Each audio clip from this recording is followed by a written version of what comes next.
안녕하세요. 폰지 사기 전문 포유 법률사무소입니다. 저희가 뭐 코인이나 다단계 이런 폰지 사기 관련된 사건들을 굉장히 많이 진행합니다. 자, 사건 진행하다 보면 가장 많이 물어보시는 질문이 나를 소개해준 사람을 좀 고소해도 되나요? 뭐 이런 건데, 폰지 사기, 다단계 사기는 그 특성상 이제 모집 수당을 받아야 돈을 버는 구조이기 때문에 주변 사람들을 모집을 하다 보면 내가 피해자인데 동시에 가해자가 될 수도 있습니다. 자, 그런데 문제는 소개만 했다고 해서 모두 가해자가 되는 건 아니거든요.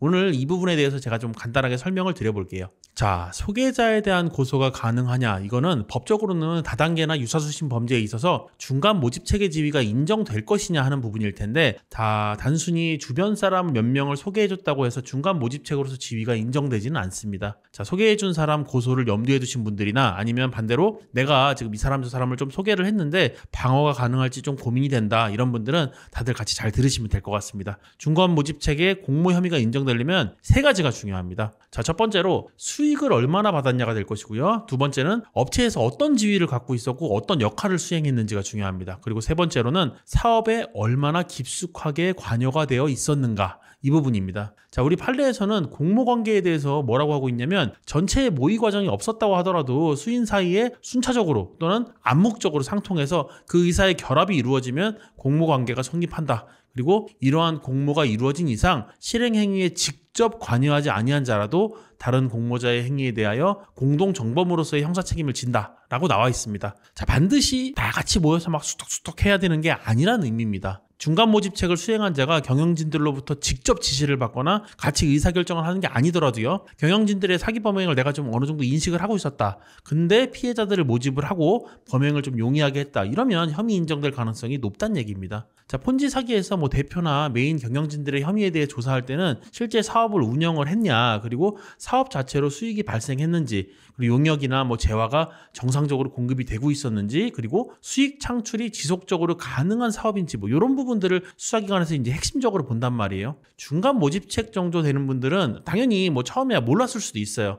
근데 자기도 이제 설명을 하고 이제 사람 모집하고 막 이러다 보면, 이 회사 사업성이 조금 불투명한 것 같은데, 그래서 수익 구조상 후순위 투자자가 피해자가 될 수밖에 없다라는 걸 인지한단 말이에요. 근데도 피해자들을 그냥 모집을 해서 수익을 내가 받아갔다? 이런 뭐 100%죠. 자, 그래서 고소하시는 입장에서는 증거 자료들을 수집을 해서 경영진과 중간 모집책에 이제 공모관계를 입증할 수 있는 내용들을 고소장에 쭉쭉 기재를 해 나가시면 됩니다. 투자자 모집하는 과정에서는 사실 뭐 별별 얘기들이 다 오가기 때문에 그런 내용들을 미리 조금 준비해 두셨다가 나중에 고소 진행을 하시면 될 것 같고요. 자, 반대로 그러면 방어를 하는 입장에서는 자신이 받은 수익, 그리고 이제 업체에 가담한 기간을 최대한 좀 줄이는 것을 기반으로 해서 수익금이 내가 좀 적었다, 이런 부분을 좀 어필을 하셔야 될 것 같습니다. 그리고 조직 내부에서 내가 지금 수당을 지급받는 어떻게 보면 영업직 역할을 수행했을 뿐이지 나는 의사결정에 관여한 바가 없고 전체적인 수익 구조나 운영 구조에 관한 정보를 알 수 있는 지위에도 있지 않았다, 이런 부분을 조금 강조를 하셔야겠죠. 이런 부분이 입증이 된다면 혐의를 벗을 수 있을 겁니다. 자, 그리고 가끔씩 나는 중간에 이거 좀 이상한 것 같아서 빠져나왔어요 라고 주장하시는 분들도 계시거든요.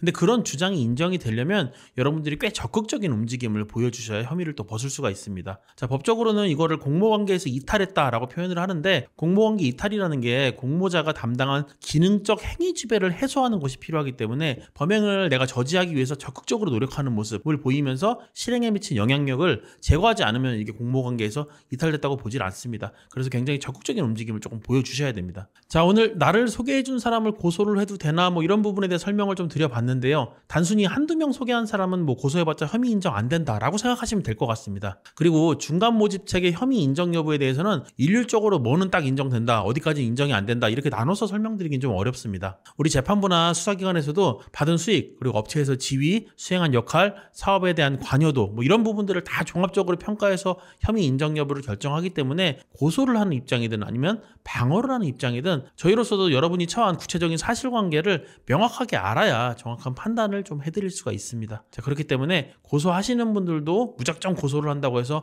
이 고소가 성공하겠구나, 이런 것도 아니고요. 반대로 방어가 필요한 분들도 무작정 나 진짜 몰랐어요, 난 관여 없어요 라고 한다고 해서 방어가 되는 것도 아닙니다. 법률에서 정한 요건이랑 판례의 태도를 정확하게 분석해서 고소든 방어든 하셔야지 이거 절차가 매끄럽게 진행이 되는 거니까요. 가장 중요한 거 일단 자료 검토가 우선적으로 선행돼야 된다는 부분 요거 염두에 두시고 중간 모집책의 지위에 있으면서 방어가 필요한 분들이든 뭐 고소 사무를 진행해야 되는데 절차 관련 도움이 필요하신 분들이든 저희 포유로 연락 주시면 여러분의 상황에 맞춰서 저희가 합리적이고 최적화된 솔루션을 제공해 드리도록 하겠습니다. 문의사항 있으신 분들은 지금 포유 법률사무소로 연락 주시기 바랍니다. 감사합니다.